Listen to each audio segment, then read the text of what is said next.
What's up, everybody? Welcome back to It Came From Beyond the Videostore Shelves. This is going to be episode 2 for us. And if you don't know what this podcast slash video is about, is basically I'm going through the accumulated backlog of VHS movies in my collection. And we're going to go through all the stuff that I've been meaning to watch for ages and just never really had the time or motivation to do so. You know, it's always so much easier to just kind of watch, the shit you already like. But I've been piling up stacks and stacks of movies that I've never seen. So in this podcast, we're going to go through, we're going to watch these, one movie per episode, and then we're going to come on here and I'm going to tell you guys what I think about them. And we're not just going to do horror movies. We're going to do a bunch of horror because that's what I like the most. But we're going to do action and comedy and all that kind of shit too. And today I got a movie that I probably should have watched a lot sooner. But I haven't, just because I don't really stream movies a whole bunch. And I don't really do DVDs. Pretty much everything that I watch, other than, current TV shows and stuff, is all on VHS tape. This is just like the decade of movies that I just feel, are way better than what they're putting out today. So pretty much every movie I watch is something I own on VHS. Very rarely do I watch anything current. And when I do, most of the time I'll either go to the theater or, I'll try to watch it online somewhere or streaming or something, but only for new stuff. I don't do that for the old movies. But anyway, today we're going to do a movie that I should have done a long time ago. It's pretty popular in the VHS community, and I think it's pretty popular in really the horror movie community as well. But I haven't watched it because usually the tapes are super expensive. I mean, I've seen these go for like $100 and kind of around there a lot. So, I'm not paying that for a VHS tape. I don't really buy to sell. I don't resell movies. I collect and I watch them. So I'm not going to invest that much in a tape. I don't think a lot of people do, unless they're trying to flip it and all this other crap. But anyway, we're going all the way back to 1988 today, which is probably, I don't even think I need to say probably, it's hands down one of my favorite years in horror movies. I mean, we got so much great shit in 1988. I mean, you're looking at The Blob, which is probably my favorite horror movie out there. It is definitely, top 10. Not only was it filmed in Louisiana, but it's just a fucking great movie. And it's one of the movies that it's probably the best remake ever done. It's in that category with The Thing and The Fly and stuff like that. But, in 88, we also got Pumpkinhead, we got Child's Play, we got the Return of the Living Dead sequel, we got Night of the Demons, which is a fucking great movie. That's another one of my favorites. We got so much shit in 1988. Fucking Maniac Cop. But, amongst all these, we have the one that we're going to talk about today, and that is Slime City. This is by Gregory Lamberson. It is a low budget kind of, a lot of people consider these to be like shot on video movies and stuff like that. Which I don't watch a whole bunch of kind of the low budget, underground type horror stuff, because most of the time they're just shit. And, they kind of do the cheapest gore kind of shock effects type thing, and they're usually not good. But surprisingly, Slime City was not that. I was really surprised when I watched this. I was not expecting to kind of dig this as much as I did, and I'm going to tell you guys why. So basically, what Slime City is about is you have this cat named Alex, and he's going to move out of his current living situation. He wants to get his own apartment, basically, so his girlfriend will fuck him.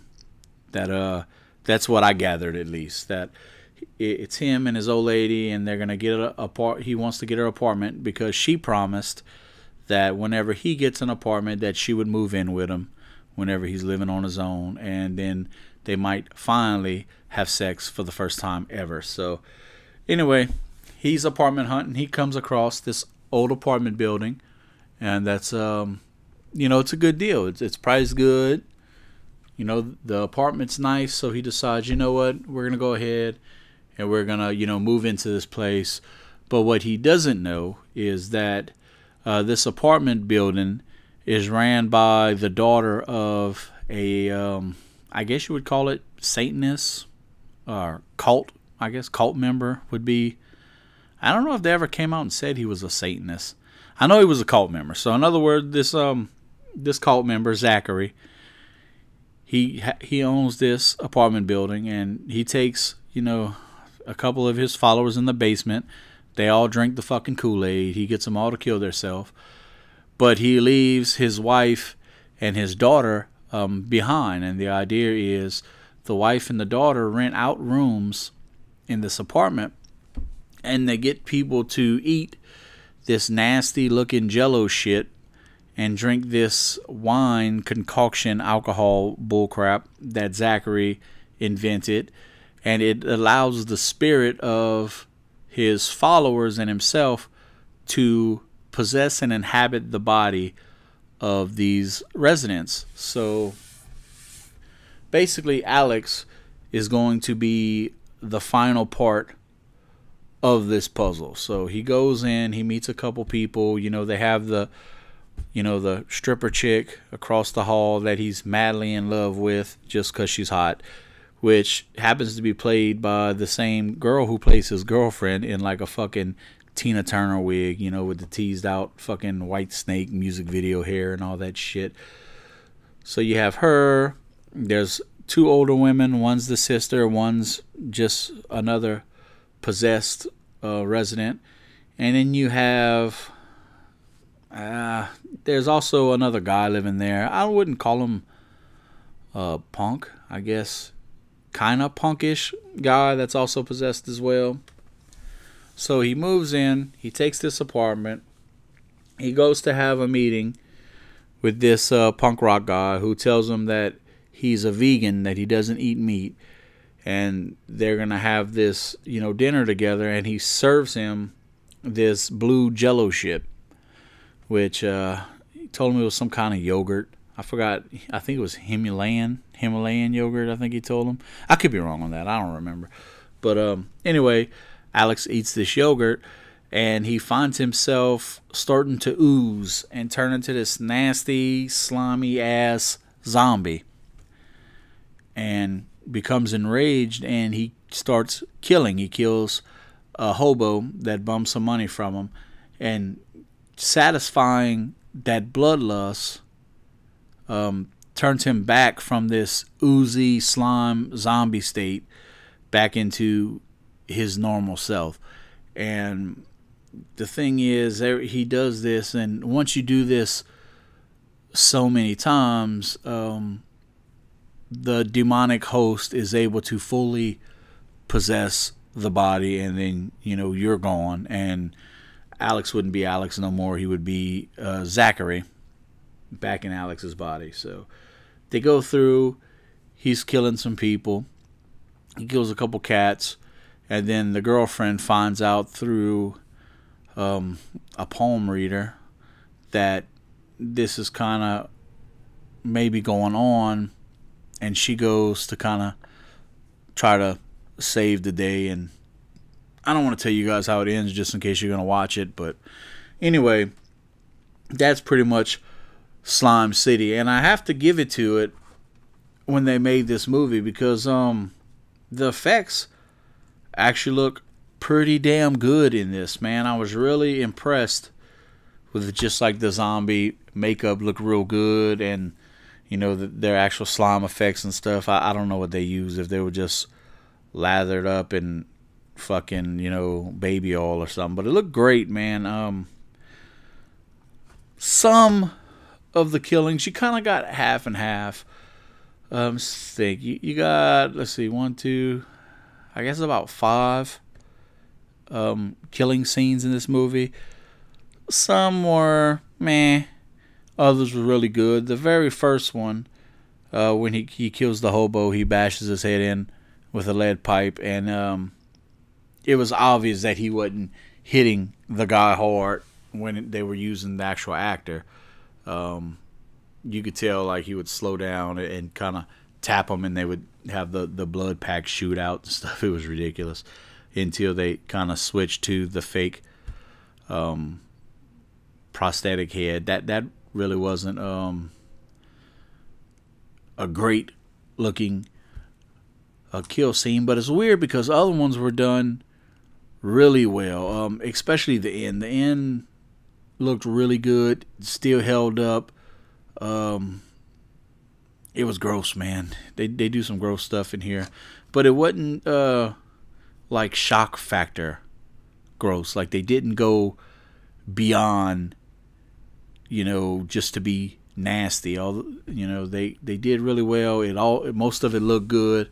There was a part where he gets his stomach cut open and like fucking sausage falls out. It's obviously sausage and like fucking chicken skin or something. That kind of looked weird. That didn't look too great. But for the most part, most of the effects were done really well. And even more surprising than that is it had a good story. Most of the time when you come across these low budget films, it's not fluent. They don't have a really good story to tell. They don't put it together right.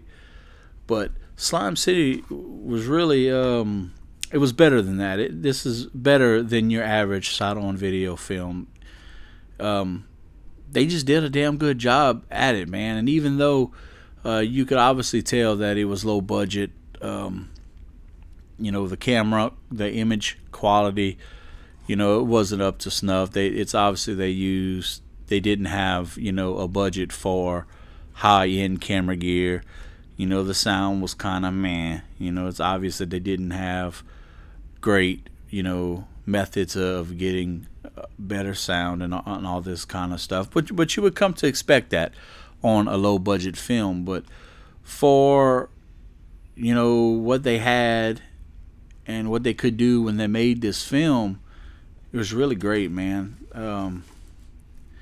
Yeah, they just did a fucking good job. I was really surprised at how good it came out, man. And the end is just fucking, the end's awesome, man. It was kind of a slow burn. It took a little while to get going, but once it really gets going, it was they did a good job on it. And the end where the girlfriend finally figures out what's going on, and it all comes to a head, and she has to do something about it. Just the whole kind of sequence there, and the effects that they use. It's obvious that was their money shot. That's where they wanted to fucking lock everybody down. But yeah, definitely, dude. Go out, man, and watch you some Slime City, man. It was really good. This is definitely something I would watch again. If I had to rate this, I would probably give it, I would say a solid 6, maybe 6.5. It's definitely something I would watch again. I don't know if it's something I would watch often, but I would definitely grab this off the shelf and check it out. And this particular release I have is from Camp Motion Pictures. Like I said, if you wanted a VHS of this, they tend to get expensive, man. And what happens is you have Camp, and they put out so many copies of this particular VHS release, and they'll do so many every once in a while. It's not something that they always have in stock. So if you could catch it while Camp has some in stock, you'll get a pretty decent deal on this. I think I paid $15 for this, if I remember right, directly from Camp's eBay page. But yeah, I would wait until they have copies in stock. I don't give in to the people that's trying to fucking get top dollar for these tapes, man. Don't buy from the scalpers and shit. Don't pay $100 for it. Get it from camp. Pay the guys directly. Wait till they have it in stock. And if you don't want to watch it on VHS, right now I believe this is streaming free on Tubi. I don't know how long it's going to be streaming free on Tubi, but it is. And of course there were some DVD releases.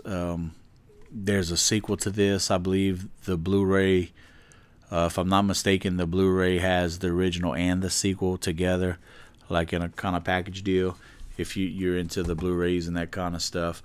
But yeah, man, that's I guess that's going to be about it for today's podcast and video for Slime City.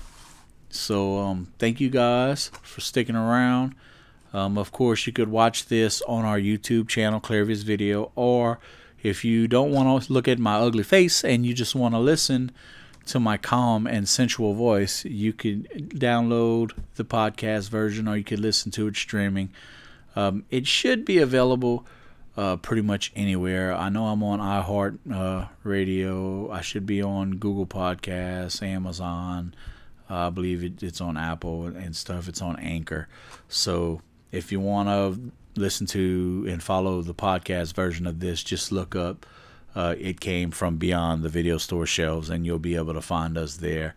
And until next time, man, we're going to go through and we dig through this pack and we'll find something else and, see if we get lucky like we did with Slime City. It's a really good movie. It's not often that one of these tapes that I kind of set aside for a little while turn out to being, much better than you expected. And that was the case here. I was not expecting this to be a solid film. I was expecting it to be an amateur shit show, which is not. So, man, big props to Gregory. I know he's done a couple different movies. I haven't really watched a whole bunch of his stuff, but I think I'll definitely have to seek out some more stuff that he did. I do have a copy of, I think it's called Killer Rack, which I imagine is about killer titties. I haven't seen it yet, but it's in the pile of tapes that I need to watch. And I mean, I don't see how that could be, bad. So I guess we'll see. Until next time, man, thank you guys for hanging around, and I'll catch you guys later. What do you think? Well, it couldn't be any worse than the last one. Welcome to Slime City, home to the derelicts of society. I need some money. And land of murdering, melting monsters. With an appetite for whores, bums, and junkies.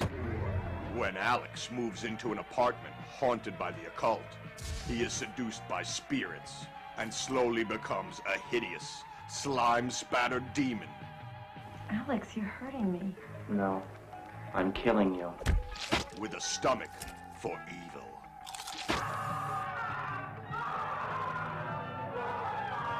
Fed up with this urban cesspool, Alex's girlfriend demands he pick himself up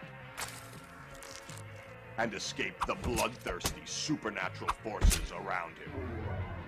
But the only way out of Slime City is for the innocent to confront the putrid powers of darkness.